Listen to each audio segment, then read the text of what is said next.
Hi everyone, I'm Priyanka Bora and we talk about grooming and lifestyle. So आज हम बात करेंगे posture के बारे में.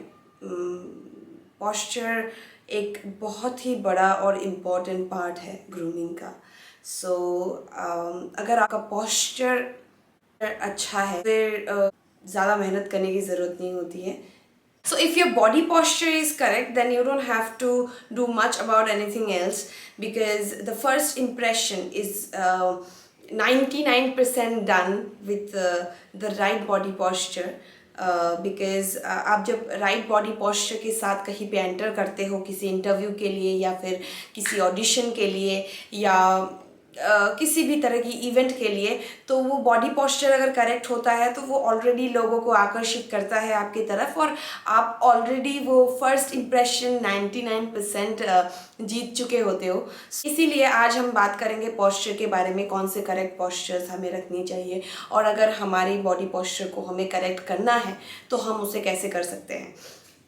Okay, so first thing first शुरू कर. कुछ एलिमेंट्स है बॉडी के जिसे हमने 5 हिस्सों में बांटा है. सो पहला है आपका हेड, जो ऑब्वियसली हेड हमारा फर्स्ट है. सेकंड है शोल्डर. थर्ड हमारा बेली. फोर्थ हमारा बैक बेसिकली.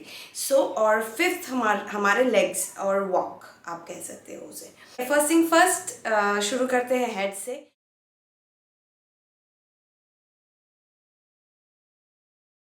सो आपको हमेशा अपने हेड को स्ट्रेट रखना है. आपको ऐसा फील होना चाहिए कि आपके यहाँ से कुछ स्ट्रिंग जो आपको खींच रहा हो particularly, like head high. Always your head should be high. First thing first, okay, we will start with the head. Not this, like उससे तो हमें दिखेगा भी नहीं और हम आई कांटेक्ट भी नहीं कर पाएंगे. But it's very important to keep your head straight high. So like you have something here which is pulling you straight up and so उससे आप कॉन्फिडेंट लगोगे और जो सामने वाला इंसान बैठा है, इंटरव्यूअर बैठा है वो, या फिर आप जिससे बात कर रहे हो कोई भी हो, सो उन्हें फील होगा कि आप उनसे डायरेक्ट कांटेक्ट कर रहे हो, डायरेक्ट बात कर रहे हो, ना कि आप ऊपर देख रहे हो, नीचे देख रहे हो, सीधा कुछ भी नहीं. So and even when you are walking it's very very important that you keep your head straight looking so that आप कहीं गिर ना जाओ first of all. And secondly जब आप सीधा देखते हो तो आपका विजन ब्रॉड रहता है, लाइक आपको आगे की मतलब साइड, राइट साइड की, लेफ्ट साइड की और सामने की विजन है वो ब्रॉड रहता है. आपको काफ़ी सारी चीज़ें सेम टाइम पे दिखती है.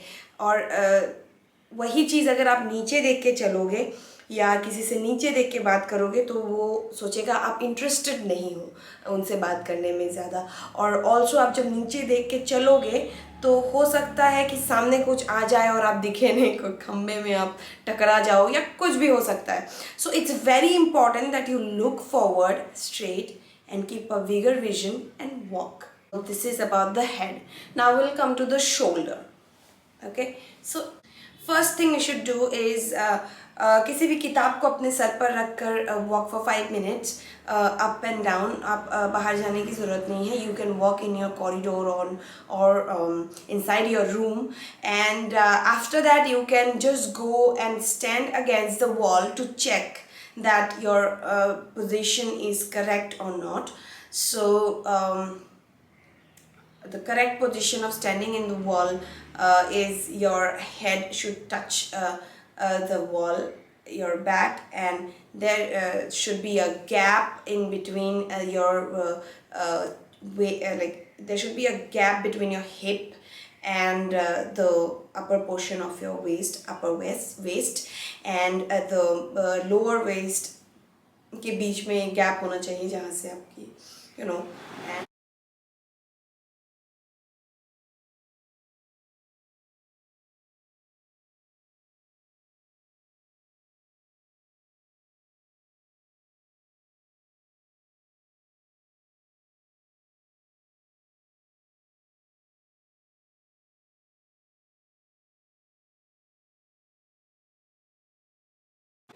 your feet should be straight 5 inches away from the wall. Now, the most important thing is that hands को कहाँ रखें. मैंने देखा है काफ़ी टाइम लोग ऐसे कंफ्यूज हो जाते हैं कि मैं अपने हाथों को कहाँ रखूँ. लाइक कभी हम पॉकेट में डालने की कोशिश करते हैं, कभी मोबाइल पकड़ते हैं, कभी पर्स के साथ खेलने की कोशिश करते हैं. सो एंड अगर हाथ खाली हो तो हम हाथों को कभी पीछे रखते हैं. सो वी गेट कंफ्यूज कि what to do with the hands. So it's very simple. जब आप स्ट्रेट हो खड़े, so your hand should be parallel towards your thigh, ठीक है. And you should be like when you are walking, be normal moving. आपका हाथ normal move करें. लड़के जब चलते हैं तो उनके हाथ थोड़े लंबे चलते हैं, बट हम जब लड़कियां चलेंगी and basically when you are looking towards a elegant posture, so you definitely have to move your hands slower and thigh से बहुत ज़्यादा दूर नहीं और बहुत ज़्यादा चिपके हुए भी नहीं, लिटिल नॉर्मल, जो एक नॉर्मल इंसान चलता है जैसे. सो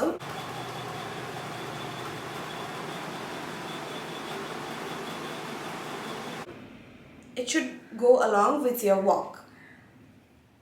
एंड अगर आप खाली हो और अगर आप कहीं खड़े हो तो डेफिनेटली अगर किसी इंटरव्यू में हो, अगर तो आपके दोनों हाथ आगे ऐसे फोल्ड होके आगे ऐसे रहने चाहिए. एंड आप और ऑब्वियसली आपकी हेड हाई रहनी चाहिए. और you should behave like you are interested towards what the interviewer is saying, because आप अगर not behave exactly, आपको उसकी बातें ध्यान से सुननी भी होगी, because आप अगर उसके क्वेश्चन नहीं समझ पाओगे तो आप आंसर कैसे करोगे. सो डेफिनेटली और अगर बैठे हो तो your hand should B crossed over your, दोनों हाथों को रख के बैठ सकते हो. सो डोंट फील लाइक मैं अपने हाथों का क्या करूँ. सो डेफिनेटली जो नेचुरली करते, कुछ ओवरडू नहीं करना है, डोंट डू ये सब. सो एकदम नॉर्मल सा बिहेव करना है. Just back straight, your shoulder should be straight, your obviously head held high, and you should sit and listen to what the interviewer is saying, or the judge is saying in front of you. Or even if you are in an event, or you are being invited for something, or you are gone like, और आप चाहते हो कि आपको लोग notice करें अच्छी चीज़ों के लिए, so you definitely should maintain this posture. The legs and the walk. Obviously walk एक बहुत important, the most important part of your posture. Because अगर आपकी वॉक सही नहीं है तो आप जब एंटर करोगे आप जब एंटर करते हो वो कॉन्फिडेंट वही लूज़ हो जाता है. मतलब ऐसे लगता है कि लोग वहीं पे वो आपको जज कर लेते हैं कि ये कितनी कॉन्फिडेंट होगी या ये कितनी अच्छे से बोल लेगी.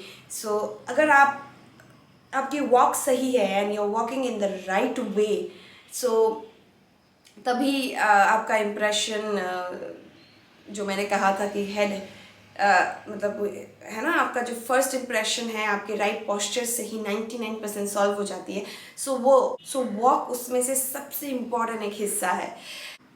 It's not that difficult. अगर आप हील्स पहन के चल सकते हो तो बहुत ही अच्छा है घर में प्रैक्टिस करने के लिए. अगर आप हील्स पहन के प्रैक्टिस कर सकते हो या फिर कहीं पे भी जा रहे हो, तो I am not telling you to wear 6-inch heels, but at least if you can go for 3-inch or maybe 1-inch heel, वो आपको आपके बॉडी पोस्चर को टोटली एक डिफरेंट एलिगेंस दे देता है.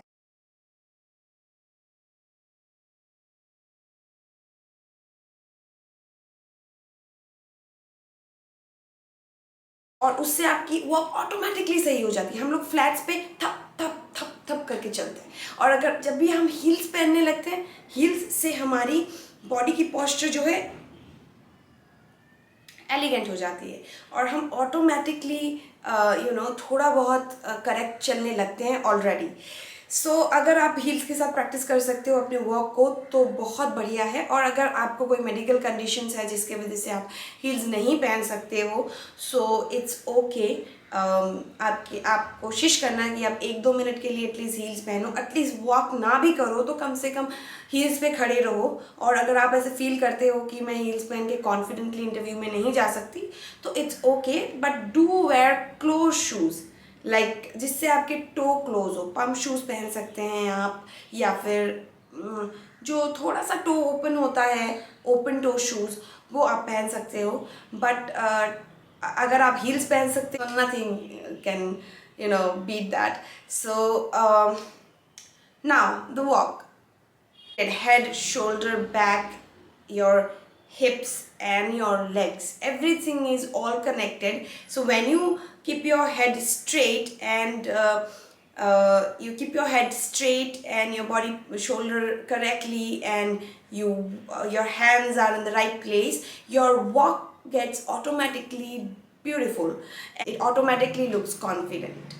So वॉक करना मिरर के सामने भी प्रैक्टिस कर सकते हो, जिससे आपको खुद दिख जाएगी कि मेरे पैरों के पोस्चर सही है या नहीं, या मैं ज़्यादा तो when we try to walk ऐसे क्रॉस करके तो हम कुछ ज़्यादा ही ऐसे कर देते हैं, सो विच इज़ वेरी रॉन्ग। वो बहुत ही ऑकवर्ड और ओवरडू लगता है। सो वो सब चेक करने के लिए आप मिरर के सामने वॉक कर सकते हो, या फिर अगर आपके पास बहुत बड़ा मिरर नहीं है, no problem, you definitely have a smartphone, because आप अगर ये वीडियो देख रहे हो तो you definitely have a smartphone. So आप अपने स्मार्टफोन को सेल्फी मोड पर रखकर वहाँ पे रिकॉर्ड मोड ऑन करके आप चलिए, and then you see your video and you can definitely जज। आप खुद के जज खुद बन सकते हो, बिकॉज आप अगर खुद अपने आप को देखोगे तो आपको खुद समझ में आ जाएगा कि मैंने क्या क्या गलतियाँ की हैं और क्या मैं सही कर सकती हूँ।